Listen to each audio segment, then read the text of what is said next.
You know, a great way to start your day? A great way to start your day is to be authentic.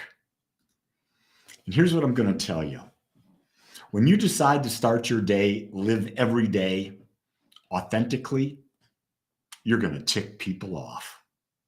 You bet your sweet bippy you are. Do you know why you're going to tick people off? Because people don't want you to be authentic. They don't want you to be unique.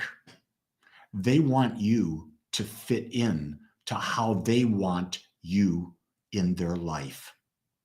Not only do individuals not want you to be authentic, groups don't want you to be authentic, governments don't want you to be authentic, businesses don't want you to be authentic, because when you're authentic, you're not being controlled. You're being unique.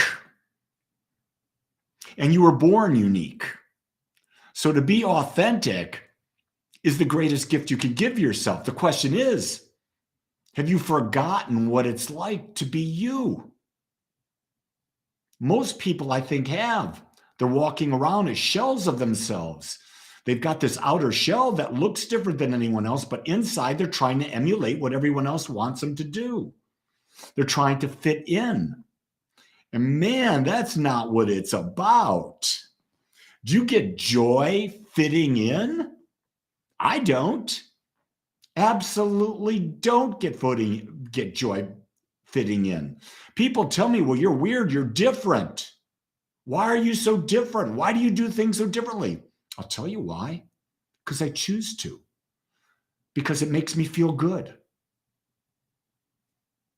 My sister wants to control you. Tell her, sis, if you keep trying to control me, we're going to be spending less and less and less time together. Until you learn to love me, which means you accept me as I am. Did you hear that? You accept me as I am. Until you do that, I'm not going to be giving you a lot of time. Why would you give someone time who's trying to change you? Why would you give someone time that's trying to take away your authenticity, your greatest gift that was given to you? I don't give a darn if she's your sister, mother, spouse, child. No one should infringe upon your authenticity. Love means to accept. It does not mean to change. When someone's trying to control you, let me lay this out really clearly. And I'm really glad, Peter, you brought this up. When someone's trying to control you, guess what? They're judging you. That's right. They have to be judging you to want to control you, because by judging you, they're saying, you're not doing what I want. And anyone else out there feel that way? You bet you all do. There are people in your life right now trying to control you, change you, get you to fit in. Why don't you just write down, what is your relationship with the person? Type it in on the side. Is it your mother? Is it your father? Is it your spouse? Is it your son, your daughter, your grandparents? Is it your boss? Is it your best friend? Who's trying to control you? Here's another question. Why are you letting them?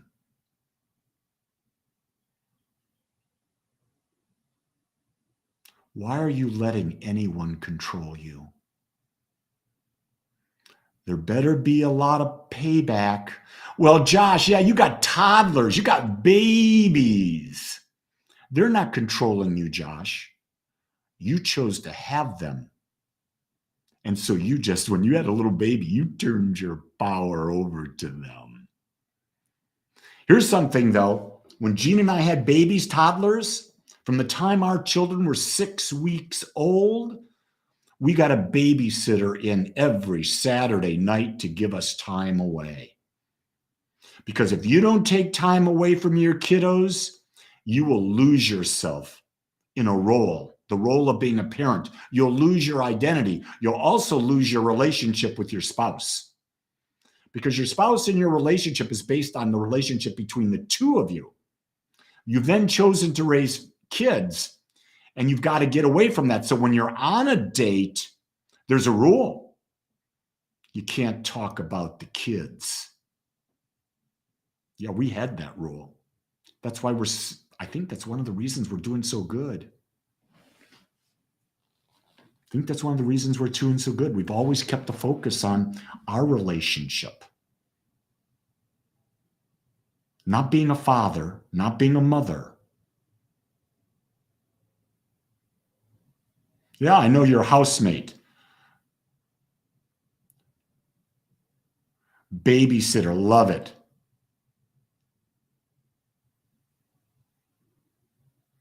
Yeah, Zach, I know you were going to come to that conclusion.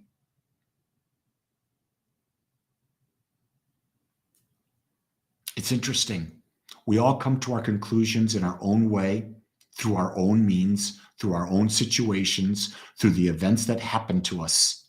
And finally, we reach a point. We reach a point that our authenticity won't let us stay down anymore.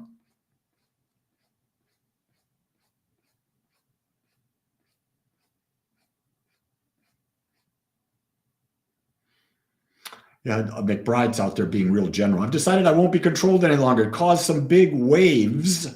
I'm learning to surf them. Here's a key thing. How you choose to not let someone control you is a big choice. You can do it kindly. You can do it nicely. You can just stop giving time to it. You don't have to be mean. You don't have to be hurtful.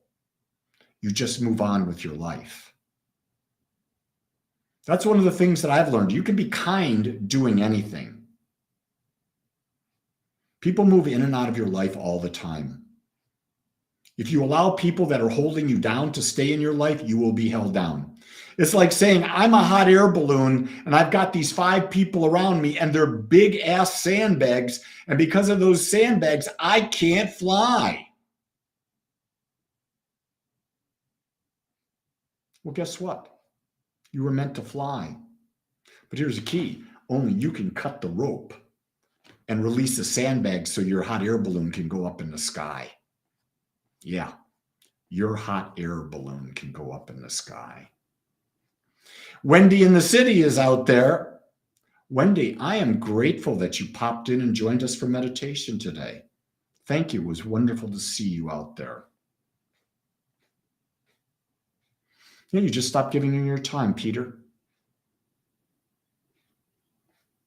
JJ says, I moved on and it was the best thing I did. Sometimes it's hard. Sometimes it's hard to move on because we get comfortable with the familiar. Here's a key thing. We get comfortable with not being ourselves. And we become so numb that we lose the juice. You know the juice. That what gets you going. That's what makes you life. That's what just feeds you. And you can't wait to live.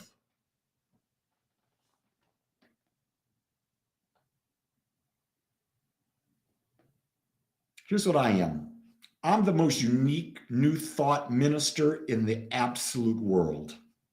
I teach how to better self-love through conscious living. I'm all about practicality. If it's not practical, I don't do it. I don't have a lot of time for small talk. I like to get right down to the issues. And if you know me, you understand that's who I am. Here's the other thing I am. I love to make jokes. I love to have fun. Life's about having fun. Life's about creating. What are you going to create today? I challenge you to create a better you. Just start just carving out a little bit the better you. Nothing could be better than that. Carve out better. Before you start carving, maybe you ought to sit down and decide, who am I authentically? Really, who am I authentically? Well, I'll tell you what, if you want to really delve into that, this Saturday I'm doing a workshop. It's called the Values Determination Workshop. I learned it from Dr. John D. Martini. I'm a licensed facilitator of it. Here's what happens. When you take the workshop, you're going to find What are the 3 to 5 top things that you value most in this life? And it's going to be different than anything you've ever thought. And when you discover those, you get to choose whether or not you keep them or you make them the basis of everything you choose. I put the link in the description for this video. If you're interested, it's worth the investment. It's the single best thing I've ever done for myself, and I've done it for hundreds of people. I facilitated the process, and it's the best thing I do. So if you're interested in that, I'd take a chance on me and be with Reverend Lee. Anyway, that's my craziness for the day. I've got a lot going on today. You make sure you be you today, because it's all you can be. Being anyone else is nothing but a lie. Until next time, know that I love you just the way you are. Aloha.